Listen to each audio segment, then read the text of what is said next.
Bienvenue, aujourd'hui on plonge dans un sujet vital pour toute PME industrielle, la rémunération.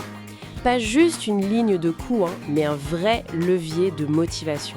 La question c'est comment l'utiliser au mieux, surtout quand chaque personne compte vraiment. Absolument. C'est un sujet sensible, oui. Une rémunération bien pensée peut vraiment booster la performance. Et l'ambiance aussi. Mais attention, mal gérée par contre, c'est la porte ouverte à la frustration, à la démotivation. Ça peut même, oui, se retourner contre l'entreprise. Exactement. Alors justement, sortons du seul salaire de base. Notre mission aujourd'hui, Sam, explorer ensemble des outils concrets, pragmatiques, qui agissent directement sur l'engagement des salariés dans une PME industrielle.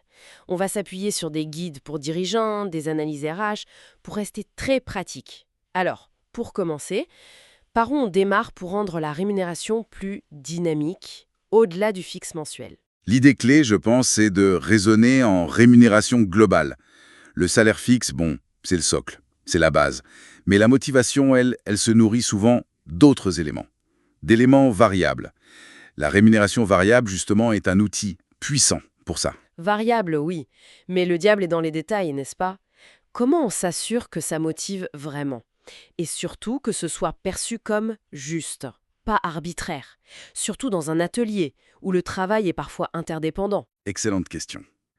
Là, la transparence et l'objectivité, c'est crucial. Vraiment. Il faut opter pour des primes, oui, mais liées à des objectifs clairs. Quantifiable. Et atteignables, bien sûr. Que ce soit individuel ou collectif, d'ailleurs. Le plus important, c'est que les règles du jeu soient connues Stable. et comprises par tout le monde. Les sources insistent là-dessus, les critères doivent être précis dès le départ, pour que le salarié sache exactement sur quoi il va être évalué, comment sa prime sera calculée. Fini l'arbitraire, la prime à la tête du client, comme on dit. D'accord, je vois. Ça demande donc de bien définir les indicateurs en amont. C'est un vrai travail préparatoire. Et si l'objectif est plutôt de renforcer l'esprit d'équipe, de souder tout le monde autour des résultats de l'entreprise? Alors là, on pense naturellement au dispositif collectif. L'intéressement et la participation, ça prend tout son sens. Ce sont des outils qui associent financièrement les salariés au succès de l'entreprise. C'est très fort comme message. Pour distinguer rapidement, l'intéressement, c'est plus souple, c'est facultatif. C'est lié à l'atteinte d'objectifs de performance que l'entreprise définit elle-même, productivité, qualité, ce genre de choses. La participation, elle, redistribue une partie des bénéfices. Elle est obligatoire seulement au-delà de 50 salariés, mais une PME plus petite peut tout à fait la mettre en place volontairement, par accord.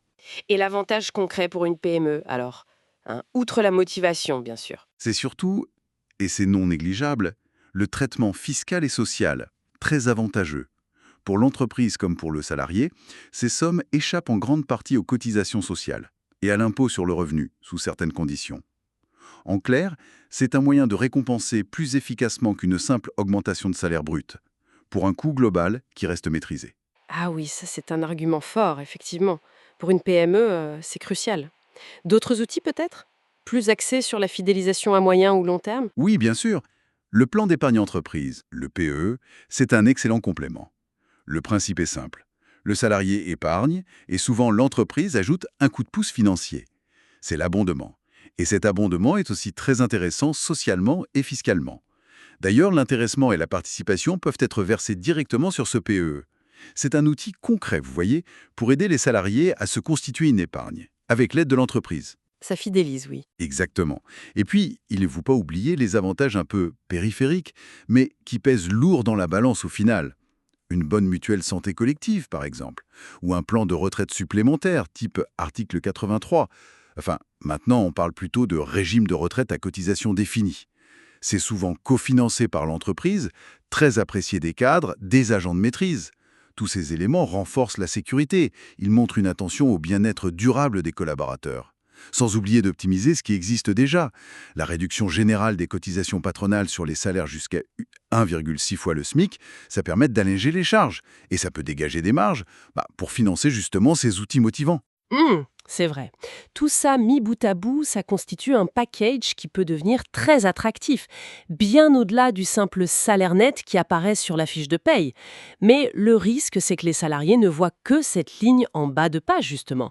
Comment on s'assure que toute cette valeur est bien perçue, qu'ils en aient conscience? Ah, vous touchez le point essentiel. La communication. Il faut rendre visible l'invisible en quelque sorte. Un outil comme le bilan social individuel, le BSI, même dans une version simplifiée adaptée à une PME, est parfait pour ça. Vraiment, il récapitule tout. Le salaire fixe, les primes, l'épargne salariale accumulée grâce à l'entreprise, le coût de la mutuelle pris en charge, le budget formation. Mettre noir sur blanc l'investissement global de l'entreprise pour chaque salarié, eh bien ça change radicalement la perception. Ça renforce la reconnaissance et donc la motivation. C'est logique. D'accord.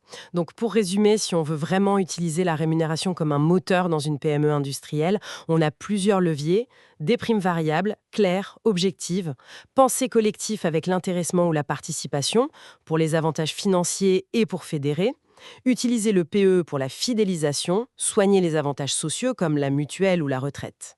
Et surtout, mettre en valeur l'ensemble de ce package. Via une communication transparente, pédagogique, le BSI est un bon exemple d'outil pour ça. Après, bien sûr, le bon mix dépendra de la culture de l'entreprise, de sa taille, de sa stratégie. Il n'y a pas de recette miracle, mais plutôt une boîte à outils bien fournie dans lesquelles piocher. C'est très clair, ça donne vraiment des pistes d'action concrètes, je trouve. Peut-être une dernière pensée pour aller plus loin. Au-delà du ressenti motivationnel, qui est important mais subjectif, comment une entreprise pourrait-elle mesurer l'impact réel de ces ajustements? L'impact sur ses propres indicateurs de performance, que ce soit le taux de rotation du personnel, l'absentéisme, ou même des indicateurs de productivité très spécifiques à son activité. Voilà, c'est une question intéressante à creuser. Peut-être. Merci de nous avoir suivis pour cette exploration.